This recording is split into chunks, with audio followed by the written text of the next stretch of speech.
Good evening. Good evening. How are you? I'm fine. How are you, Carla? I'm fine.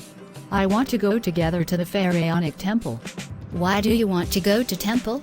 I want to see the mummy of Queen Cleopatra. Okay, we can go now. We are now in Queen Cleopatra's embalming room. What a magical place. Do you know a lot about Queen Cleopatra? I know a lot about Queen Cleopatra. Have you forgotten that I am an archaeologist? I know you are an archaeologist. Let's start with the Queen's story. Okay, let's start now.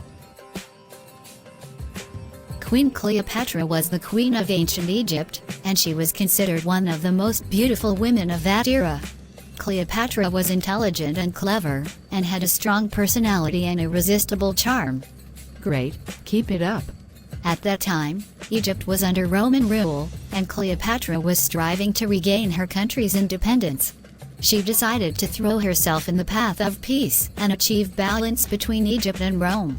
One day, Cleopatra decided to meet with a famous Roman leader, Julius Caesar, to present to him the idea of an alliance between Egypt and Rome. For this reason, she decided to use her beauty and charm to win his heart. Did she win his heart? Yes, I will complete the story for you. When she arrived in Rome, she was received with great hospitality, and impressed everyone with her beauty and culture. But Cleopatra knew she needed more than that to gain Caesar's trust. Cleopatra organized a magnificent dinner for Caesar, and during dinner, she presented him with precious gifts from Egypt, such as perfumes and precious stones. At the same time, the idea of alliance and joint action to achieve peace and independence was presented to him. Caesar admired Cleopatra's boldness and wisdom, and agreed to the idea of an alliance. Egypt began to regain its power and independence under Cleopatra's leadership. Wonderful.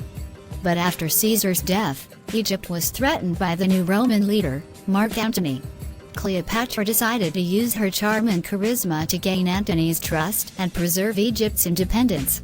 Cleopatra organized another dinner for Antony, and during the dinner, she presented him with precious gifts and showed him her beauty and culture.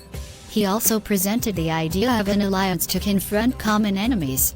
Antony admired Cleopatra's boldness and beauty, and agreed to the idea of an alliance.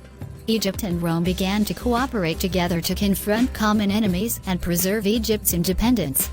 But over time, the relationship between Cleopatra and Antony developed into a strong love relationship. Even though they were fighting for the good of their people, their love for each other was strong. But fate was cruel. Antony lost in the Battle of Actium against Augustus Caesar, and decided to commit suicide. When Cleopatra learned of her lover's death, she realized that she could not live without him. Cleopatra decided to join Antony in eternal life, and to end her life with dignity. She ate the poisonous snake and died next to her lover.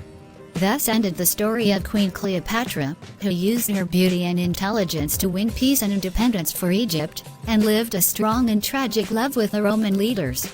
Well done, my friend. Beautiful and interesting story. I want to know more about Egyptian civilization. Soon I will tell you a lot about Egyptian civilization.